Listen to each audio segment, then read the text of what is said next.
Support for the Woj Pod comes from Wix.com. With Wix, you can create your very own professional website. Choose a template you love and customize it by adding your own text, images, and videos. With hundreds of intuitive design features, you can tell your story exactly the way you want. Want even more from your website? You can easily start a blog, launch an online store, or even create an event. Share everything in a click on social media and drive even more traffic to your site with SEO tools to get found on Google. Wix has all the tools you need to create the exact website that you want. You can even create a beautiful website while listening to this podcast. Over 140 million people choose Wix to create their website, so create yours today. Get started by going to Wix.com. That's Wix.com/Woj, W-O-J, to get 10% off.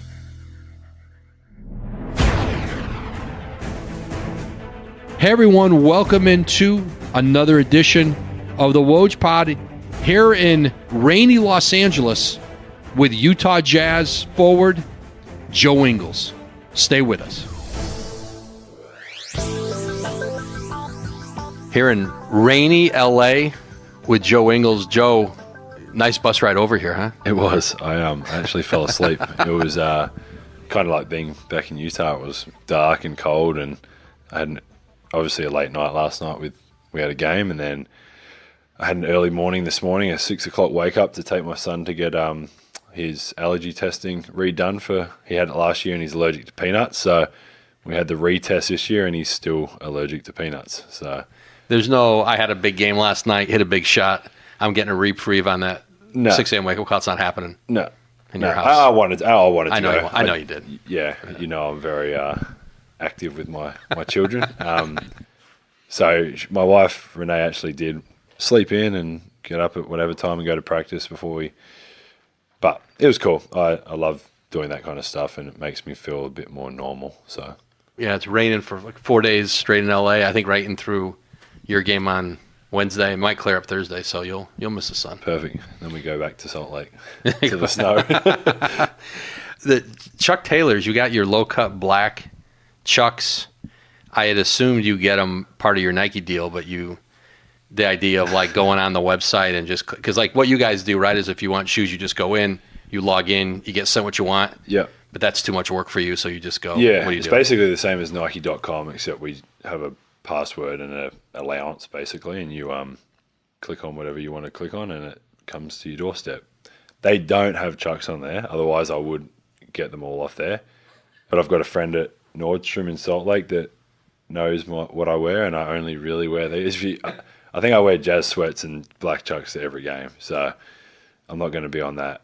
Whoever tweets that silly NBA dress code or whatever it is and they Instagram it, I'm never going to be on that. You're not going to. But he sends me like 10 pairs, and I just kind of go through them at whatever pace, and then I text him and say I need a few more, and he sends me another 10. And the biggest mistake maybe I ever made was, maybe among the biggest was like all through childhood, teenage years, and probably my 20s, low-cut Chucks were like $14.99. Oh, my God.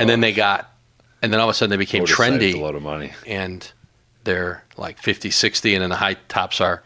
And I'm like... $100 in Australia. It's unbelievable. And like, you could have just filled your garage with them and then sold them, right? But you never thought they were going to become... Like, that's what you use to mow your lawn. Yeah. You use those to mow your lawn because you didn't care if you got grass stains all over them. I've been to some pretty big events in these. I haven't mowed my lawn, but I've been to... These ones are a bit beat up.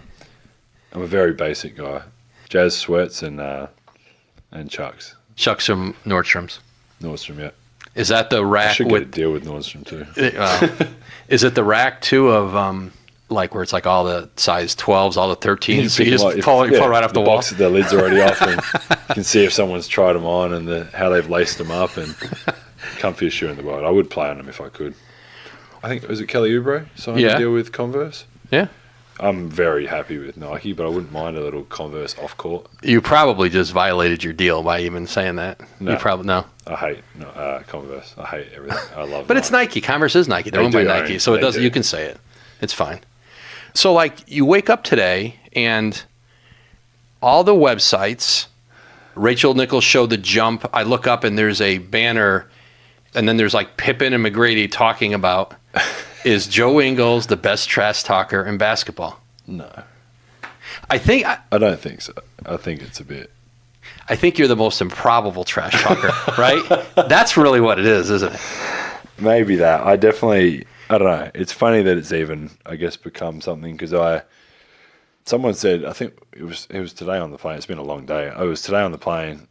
George Niang was sitting opposite me and we were talking, something came up and he said the funniest part is that I'm very good at being able to talk to people and kind of get people off their game, but for me it doesn't affect. I can play the same way and talk to everyone in the arena, coach, other team, other players, where it does make me laugh, like in my head a little bit when it's happening. But some guys just get so rattled by it, and and then the rest of the game they're so worried about me or hitting me or trying to push me or trying to screen me that it ends up being an advantage for us. So I don't go into a game like tonight. We're playing. Who are we playing? The Clippers tomorrow. Right. I'm going to go to blah blah blah and say this or. Like it's just, you should try Patrick Beverley. No, probably I not. know Patrick. No chance. Is part of it you think that it gets guys going because they just say, A, I'm not taking that off him, and then B, he said it and then he went and made a play or made a shot and he backed it up and now I'm even more pissed. Because if you weren't playing well, if you weren't making plays, you'd probably be doing it if I was sitting on the bench and not getting on at all or getting some yelling few minutes here and there, I'm not going to be, definitely not going to be. Obviously, the fact that I'm on the court a fair amount of the game does put me in a lot of situations. I see a lot of things. I get to be involved in a lot of things. I hear a lot of things. I'm not always the first one to start talking. I do hear a lot, and I'm always going to have my teammates' backs. And last night with the blowing of the kiss to I think it ended up being a Lakers fan, they said, but Detroit, he was cheering for Detroit in the game. It turned out to be like... Yeah, he had a Lakers lanyard on during our game, which was Detroit which is just bizarre. But I think it was majority of the last quarter, was talking to Donovan. Donovan missed a couple of shots, missed a few free throws, whatever it was. And basically he kind of started it with Donovan. And then it just happened that the last possession, I was literally like me to you away, and it was him, and things just happen, I guess. That's escalated into a kiss. Yeah, it looked pretty good. It was very. It looked like you practiced it. Yeah, I maybe you practiced it. I do. My daughter blows me kisses on FaceTime and stuff. Right. So that's the only. So there's been some. Yeah. So it's her fault. But I think people saw the Blake, the camera caught you, or the lip readers of the world caught you calling him a flopper. Yeah, apparently. He definitely flopped on that. Yeah. I'm not that. That dude's huge. Blake's like, I don't even know what he is, 260, whatever, 6'10". I'm 220, and he's like fine and got muscles popping out of every part of his body, and there's no way I'm going to make him fall like that. So, was there a point in your NBA career where like you felt you had secure enough footing where you said, I can say something, or does it just naturally come out? Like, was there a point you said, I've done enough, like I'm a player, I'm going to be here, I'm not going to hesitate to say something, or did you just always say stuff? Yeah, I think I've always talked on court and off court. It's not something that is tough for me, I guess. I can hold a conversation with anyone, I can talk to anyone, I can have a joke with anyone. But I definitely, if you went back in my first couple of years playing over here, I definitely wouldn't have been blowing kisses to people, because I think I shot like 8% my first year too. And it's not so, and it's definitely not. I definitely don't think I signed my deal, or the playoff runs we've had, or whatever it was. I haven't been sitting at home like, all right, now I feel like I can say something. You just kind of get in the flow of the game, and every game's different. Especially for me, every game's different, and some games I'm doing something, some games I'm doing something completely different, guarding someone, not guarding. So it's always been so different for me, and just get kind of caught up in the heat of the game. And that's why I still think like the whole Paul George thing is hilarious to me, because there's no like, all right, game one, we're playing Paul. I need to get under his skin. It just kind of happened throughout the series that a few things happened. That was the top of your shit talking game, though. And then like you elevated it. Well, I think it just got like the first game, a couple of things happened. Second game, and obviously you can tell when someone's starting to get a little frustrated. And obviously we're not playing a team once and not seeing them for 2 months. We're playing these guys potentially 7 times in 10 days, 2 weeks, whatever it is. So. But it's still like I still find it funny because it wasn't anything planned. It just kind of like as it built up, and then obviously you hear things, and I was getting asked about it in my media availabilities, and it was just like it became this like way more blown out of proportion than I ever thought me playing in the NBA would even ever get to. Like it just didn't. So I don't know. I find it quite funny.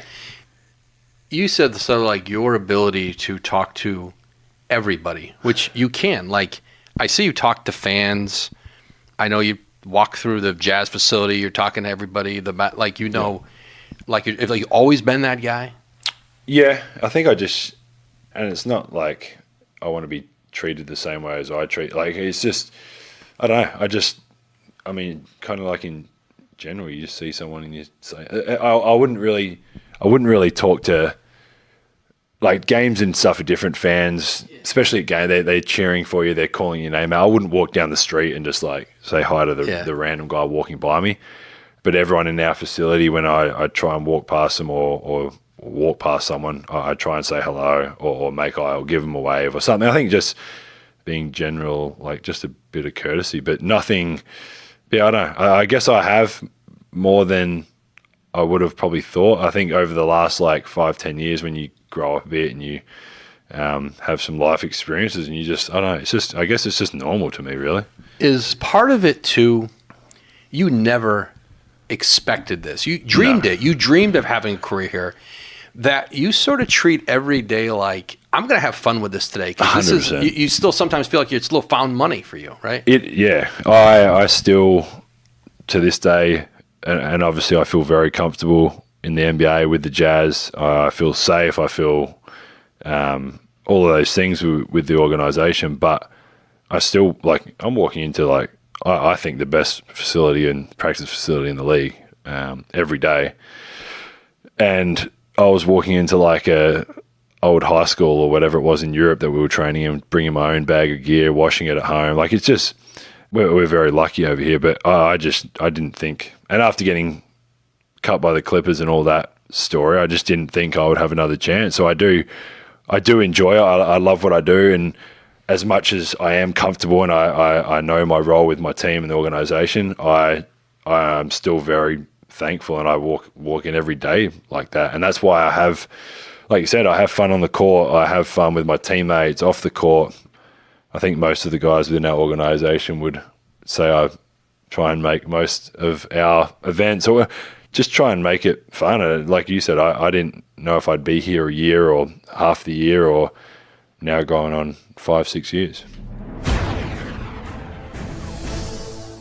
Today's episode of the Woj Pod is brought to you by 23andMe. We now live in a world where we have access to data that gives us more personal insights on who we are, from how well we sleep to how many steps we take per day. Shouldn't our health resolutions be customized too? 23andMe allows you to go beyond ancestry to access more personalized insights based on your DNA, from your health predispositions to your lifestyle choices. With 23andMe Health plus Ancestry Kit, you can get over 125 reports on your health traits, ancestry, and more. What will your DNA help to discover about yourself? Buy your 23andMe Health plus Ancestry Kit today at 23andme.com/Woj. That's the number 23andme.com/Woj. Again, that's 23andme.com/Woj.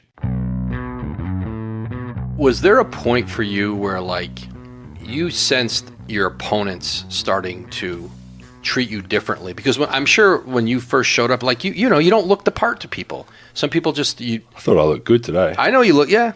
But, like, you know, like, and maybe that, and part of it, like, I think fans see, hey, that's me out there. Like that's me playing at the Y. Now they think that. Now they're not. But that's a very regular Twitter people. mention, I'm sure everybody thinks they can beat you one. There's a lot of guys. I'll beat you one. Yeah, I'd bust your ass if you were at the Salt Lake Community Center. Yeah. Like I know I don't look like, but come on, let's be real. But I did just score 25 on the Thunder yesterday. Yeah, it's not. I get what you're saying. I don't look. I've got receding hairline. I'm slow, and I'm probably not the most jacked up with abs and all that. But I'm still going to beat you 1-on-1. Let's be real. Let's just settle down. Twitter's great because people can say whatever they want, and they can feel like they're the biggest hero, or they can just be a great fan or whatever. But just settle down. Really, it's ridiculous.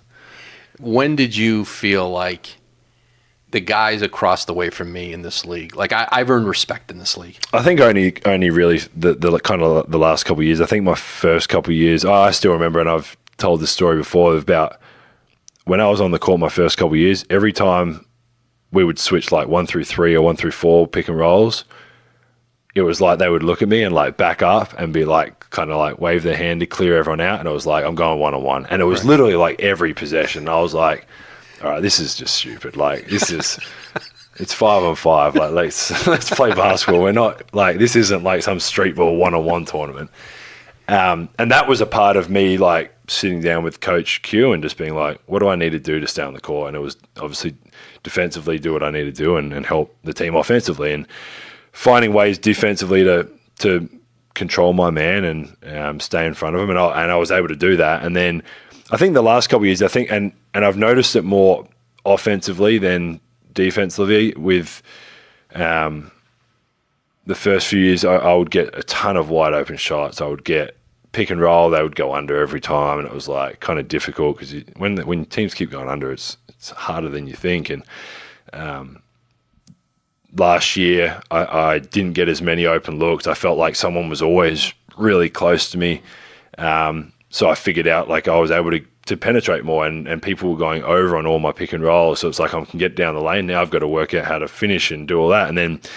And this year even, I feel like it's been even more. There's been games where I've had someone touching me, and we do it with the Warriors, the way we play them. And it's I know why Steph and these guys get frustrated because it's really annoying. And it's taken me out. It's taken me, whatever we've played now, 40-something games, to really kind of figure out how I can still be effective offensively without having so much space and time. And those teams this year, they top block me on every pick and roll and every pin down. Whenever I'm in that one corner, they sit right on top of me and don't let me use it at all. So I think the last couple of years has been more eye-opening, and it's obviously made me better too, because I've had to look at different ways to get open and be effective playing through all the it makes you, I've told a lot of people this back home, it makes you respect those superstars, that the amount of pressure and defensive pressure and stuff they get, and they're still able to what James Harden does, these guys scoring 40, 50 points a night. Before I came over here, I was well, yeah, he has the ball and he shoots 35 shots, of course. But when you get in at the physical and the what teams do defensively, it's really impressive. So it's definitely opened my eyes to obviously how good some talented players are, but also different ways for me to get open and still be effective. Joe, how much do you think about how much circumstance impacted your career, the success you had?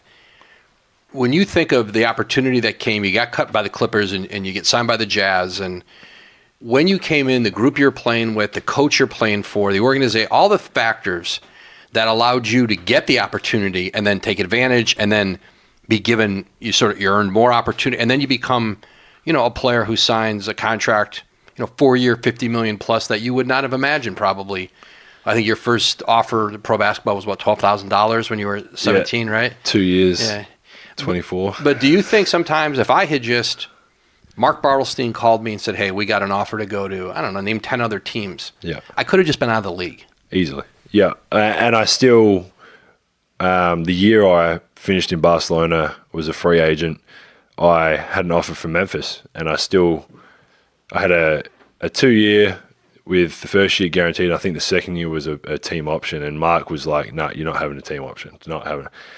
And that was really the only reason I didn't end up going there, was because of the team option thing. Which, if I had pushed him more, or maybe they'd signed me to offered a 1 year, like who knows what it could have been. If I'd gone there, that might have been my one opportunity, and I might, like you said, I might have played great. Who knows? I might have played horrible and been back in Europe. And I think like a lot of credit does go to Mark for that, for trying to figure out the right, like the style that had to get me over here and the style I'd played for my whole life is very unique, I think. And there wasn't 30 teams chasing after me.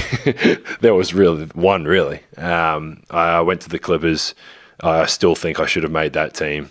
Jared Cunningham is the player, right? They kept over you? Yeah, it was me and him.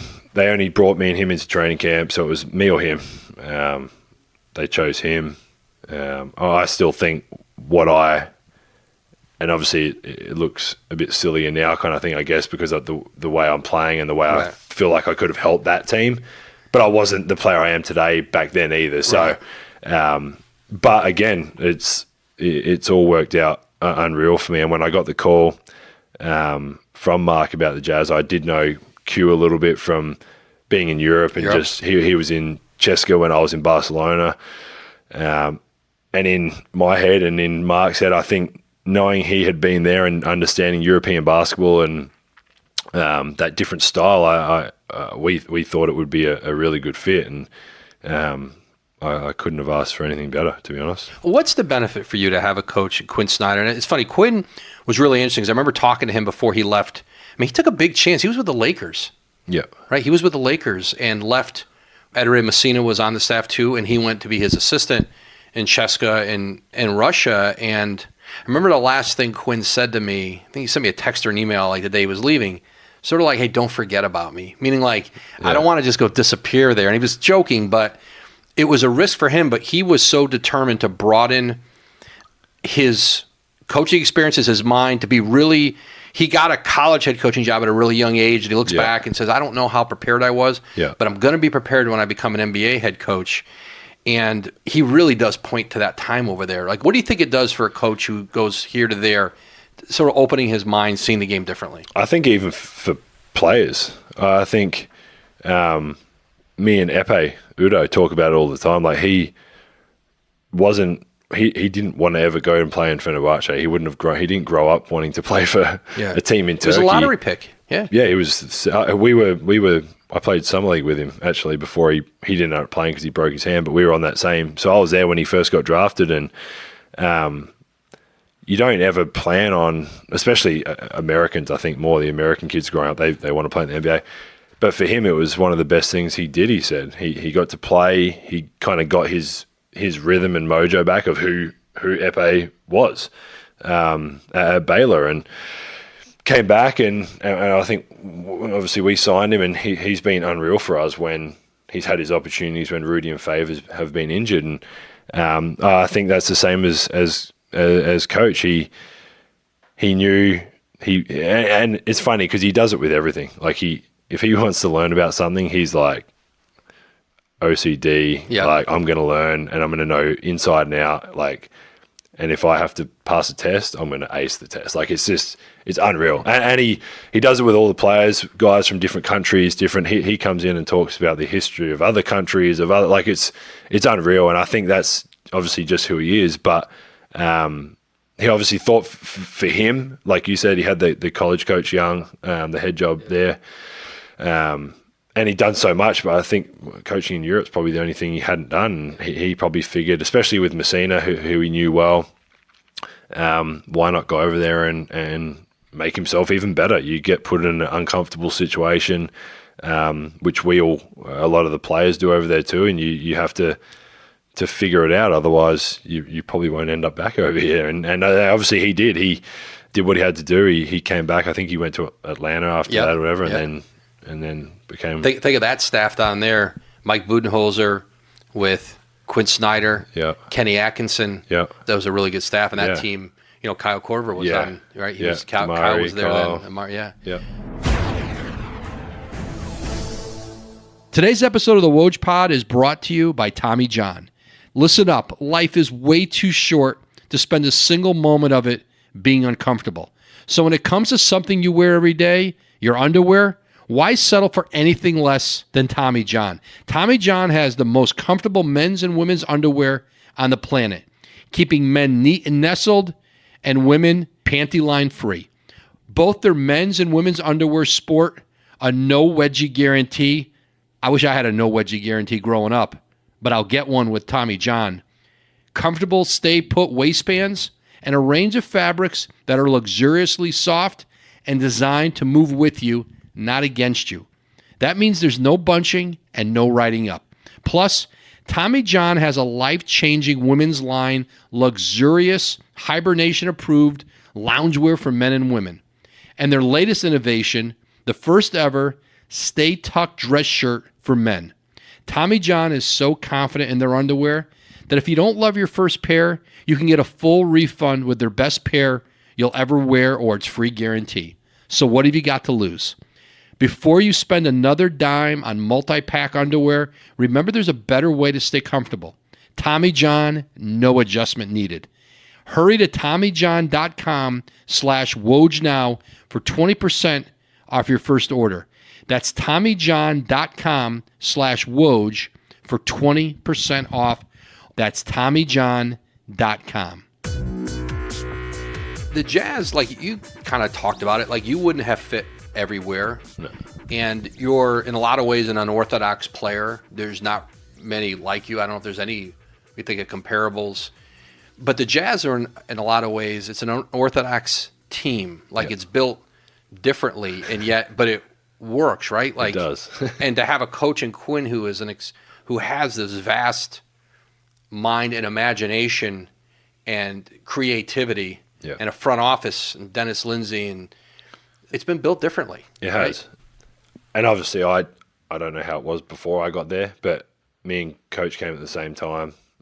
So I saw basically the change from kind of the day he got there and what he was trying to do. And it wasn't going to be overnight success. He told the players, I still remember in meetings that we would, in practice, we were practicing like crazy the day before the game, the day of the game. Shoot-arounds were so long, and it was not that we weren't trying to win every game, but there was a process behind trying to get good habits and trying to be obviously good individual players, but then bringing it all together as a group. And like you said, his mind to put every player that in the 5 years I've been here, every player that has been within our team has their own kind of like little package of, like I've got my own little package of sets, and he makes everyone feel so comfortable in whatever we're running because it's kind of designated for you. I'm going to be on whatever it is. If it's a pick and roll, he's going to make sure I can come back to my left hand, and people know I want to go left, and we still manage to figure out ways for me to get left. So it's just been something that he's unreal. I've only probably recently, like I said a couple of weeks ago, he's the best coach I've ever had. Not only for me personally, but just being around a team. The confidence he gives guys 1 through 15 is something I've never seen in a coach. And I've had good coaches, don't get me wrong. I wouldn't ever bag one of my coaches because I've liked all of them in different ways. You played for David Blatt with Maccabi for a year? Yeah, I said Quinn Snyder was the best coach I've ever had. I was just listing some others you had. I have Brett Brown's also, as he's on TV in the background. He's also right up there. He was one of the ones that really got me playing to where I thought I could actually help a team instead of just being on a roster. So that was the first time I ever saw you play was 2008 Olympics, right? Yeah, I went Beijing. Beijing, yeah. I didn't play too much. I played in the last game. The last game you got in at the America. end against the U.S. And you had a great garbage time fourth quarter against them, didn't you? 11 points, 4 for 4 from the field. CP was talking a bunch of smack to me. I was like, dude, I'm 19 years old and haven't played all the time. I'm just happy to be out here. And he was like, you guys suck. I'm like, all right, Chris. Which was funny because then I ended up being kind of teammates with him a little bit later and still talk to him now. So he's one of the great trash talk. Like he's up there. he's He's aggressive though. Yeah. I don't think I'm that. He's aggressive, but Yeah. he definitely doesn't stop talking. Well, there's few competitors like him. That Olympic at that time too, '08 in the Olympics, and I remember still one of the great things I've ever seen in sports was Yao Ming, the first game against the U.S. He was literally dragging that leg up and down the court. He shouldn't have been playing. I did a pod with him a couple of years ago, and we talked about that. And I mean, he had one of his fractures. There's no way he should have been back that soon, but he felt I got to carry that flag into the stadium. It was this burden, and I've got to be out on the court and play. And especially in China, he just felt like he had to. And I remember he hit like a top of the key or 18, like a 17, 18-foot jumper right at the top. But I don't think I ever heard a crowd.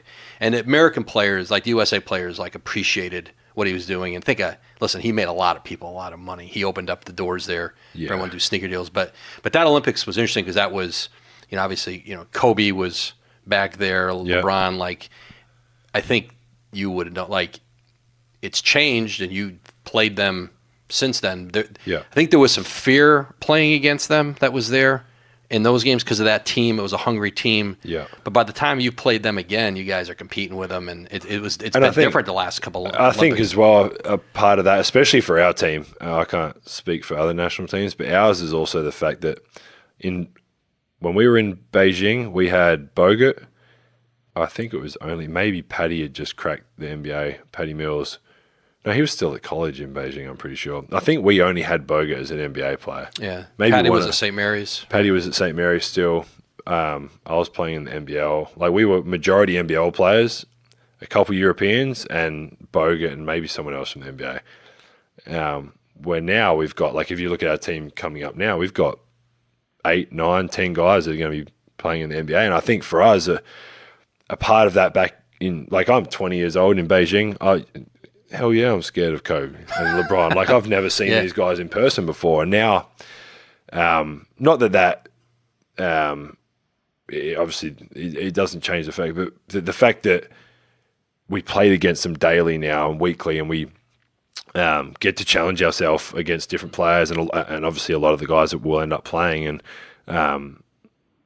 you beat their teams, you beat them in a playoff series, individual, you have a good performance against. So you feel that confidence. And I think for us, we've got 8, 9, 10 NBA players. It's like, well, this is normal to us now. Where back then it was so foreign, apart from maybe Bogut, whoever that was over here, that now you go out there and it's like, well, we do this 8 months a year. Right. This is normal. And I think for our team, that's been huge for the confidence of our team to just be like, well, this is what we do, and we feel like we can compete with them.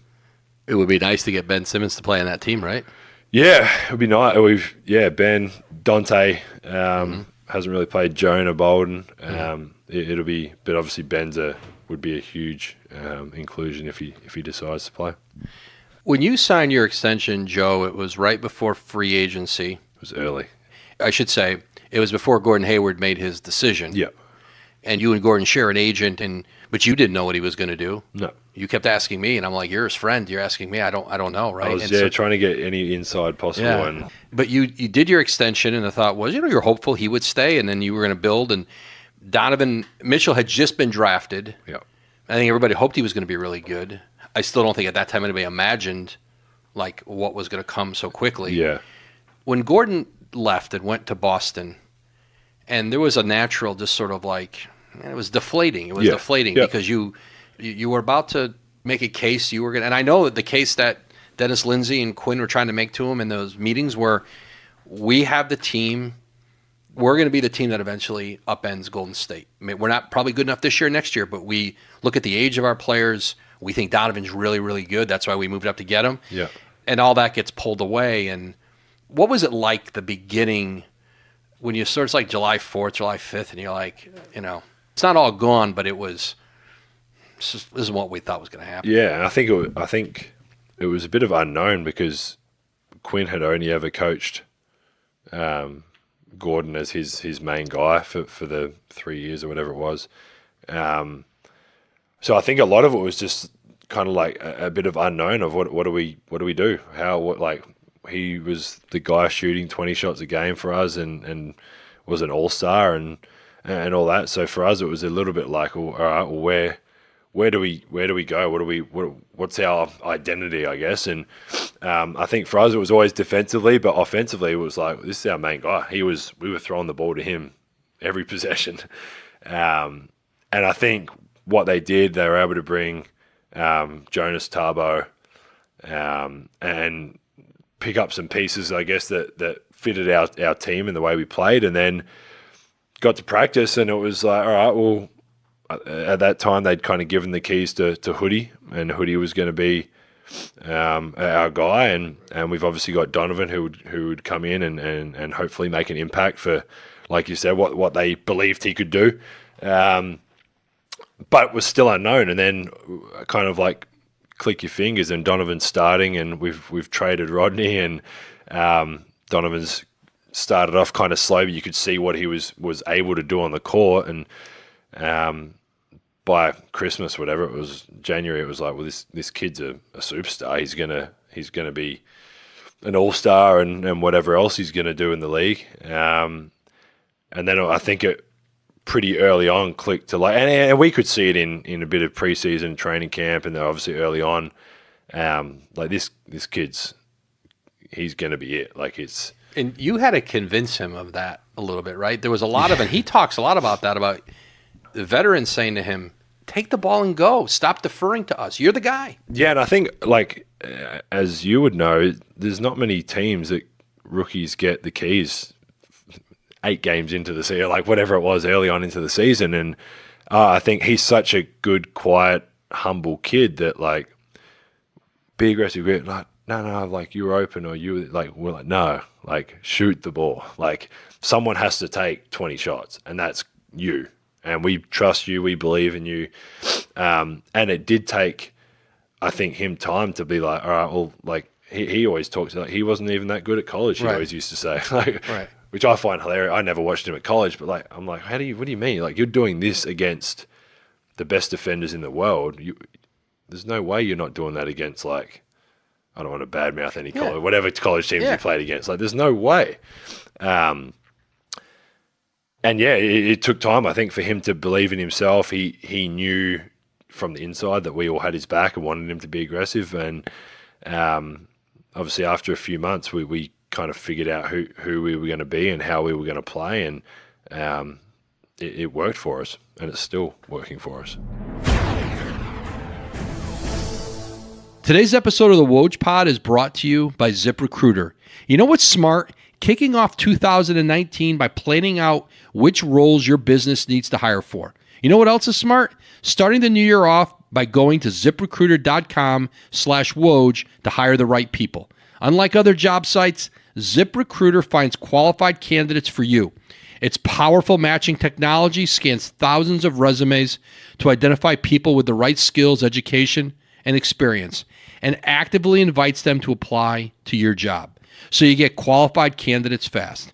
That's why ZipRecruiter is rated #1 by employers in the U.S. This rating comes from hiring sites on Trustpilot with over 1,000 reviews. And right now, my listeners can try ZipRecruiter for free at this exclusive web address, ZipRecruiter.com/Woj. If you love the Woj Pod, show your support for it and ZipRecruiter by going to ZipRecruiter.com/WOJ. That's ZipRecruiter.com/Woj. ZipRecruiter, the smartest way to hire. This year, when you guys struggled early, partly you've had a really difficult schedule. You have this opening night where you guys take the Warriors to, you lose at the buzzer and Jonas. Yeah, Jonas of all people, right? Jonas Jerebko tipping at the buzzer. But I think everybody walked out of the arena that night going, wow, the Jazz, like, they're picking right back up from where they were. And as it turned out, you were not picking back up. It became a struggle to sort of get your traction back on your... And I think that was our first... We beat Sacramento by 20 in the first game in Sacramento. And obviously they were going to be a lot better than what they were. So it was a good win. And then, we lose on the buzzer to the Warriors. So you feel... I think from the outside, they felt like it was like we're back, like we're going to win 60 games and it's just going to be easy and we're just going to do what we did. And I've said this a bunch. Like, it's funny that how quickly people forget. Like, Sacramento were what we were 5 years ago. A lot of young guys. They've stuck together. They've worked hard. They've put some veterans there. They've got a good coach, and they've built their program into what it is now. They're a really good young team. They're going to still have some ups and downs, but they're on the way up. And all it takes is one other piece or some more development, whatever it is. And for us, it was we couldn't get in a rhythm. We would play great in a game, and then we would play horrible. And like the Dallas game still stands out. We lost by 50 to Dallas in Dallas, and we just couldn't. We weren't the team, obviously, who we wanted to be, but we just couldn't find that rhythm of that chemistry. Like, it just didn't feel the same. Guys had no different intentions. No one was playing differently. No one was being selfish. It just didn't. And I think a part of that too is other teams. Like, we went to the second round. Like, other teams were targeting us. We weren't the Jazz of 4 years ago, where it was not that it was a walkover, but teams thought they would come in. We'd always play hard and we'd always compete, but we were losing a lot of games. So we've had a target on our back the last couple of years, and I think just all of that. I think Donovan it took him time to, like, you're number one on the scouting report now. People were figuring you out last year. Now you're like, it's like Utah Jazz, Donovan Mitchell. You see it on TV, you see it. Other teams are thinking it, and so we've all worked extremely hard behind the scenes to get this back to obviously we're just above 500 now, but back on track where we feel like how we should be playing. And the West now is, you keep waiting for Golden State to just run off their 10 in a row, 11, 12, and create distance.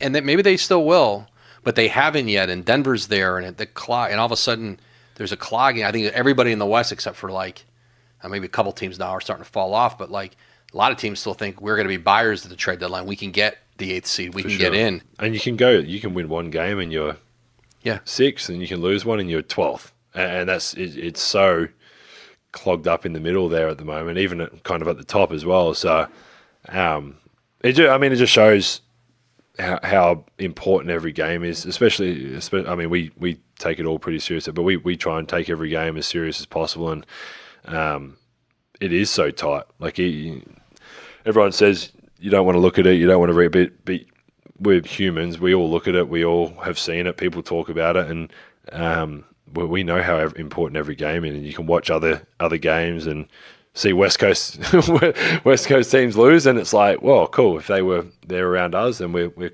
closer, or we're one above now, or whatever it is. So you try not to overthink it, but you do know how important every game is this year. I always get the sense like you may end up in a front office someday. That part of it really interests you. Can I do that from Melbourne? Well, you could be a GM in there in Australia League. As much as right? NBL, love America for what it's given me and my family and everything, the experiences, I won't live here long term once I retire. But I do. My wife is actually the one that always says it to me. I still don't know what I want to do after, and obviously giving a bit more freedom with the deal I signed to take a bit longer to figure it out. But she had always said either an agent, which I don't think I could do. Nobody likes agents, and I want to be a likable person. But I do love that side. I don't think I would be, definitely not a head coach. I love kind of what some of what Ghana does with us, Zagna Diop, kind of comes in and out a little bit, helps out. We've got Raul Lopez as well, doing kind of the similar thing where they come in and help out. But I feel like I can watch a game and know a good player. And I feel like I could translate that into however drafting or whatever it is. And that excites me. I think it's something that I would enjoy doing, of picking a team, putting a team together, and I guess seeing if I would be any good at it or not, really. Somebody, but it'll be in Australia. It'll be there. No one's going to talk you into staying. You're going home. Nah, I want my kids to go to school in Australia and kind of have the lifestyle I did. Me and my wife did. we'll definitely come back and visit. We'll be probably here more than we think, but long term, we'll definitely be in Australia. I might become the Woj of Australia. Yeah, but I know this about you. You love trade deadline. You love free agency.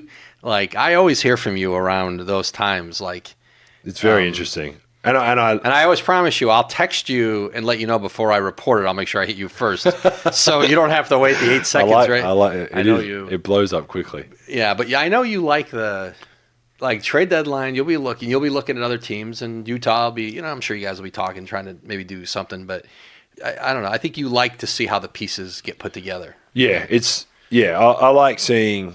Obviously, I'm all jazz, but I do like watching other teams, and I can watch a game and in my head I'm like, all they need is this one piece and they'll be so much better. Or if they get rid of this guy and replace him with this guy, and then when things do happen, it's and I think all players are like that. We as teammates on the plane, on the bus, we talk about trades or whatever, and I think once stuff does go through, it's like, man, what do you think? Like how will Jimmy be in Philly? Right. And you talk about it, and Jay knows Jimmy from college. It's like, yeah, well, he'll be a good fit because of this, and maybe this won't work. And I do, yeah, that's something I really, and I guess that's more to your point of why you think, which maybe you've just given me a career. So well, you've got a lot left in this one, Joe. I appreciate you, man, as always, taking time. And, no worries. And stay out of the rain. Oh, and all that.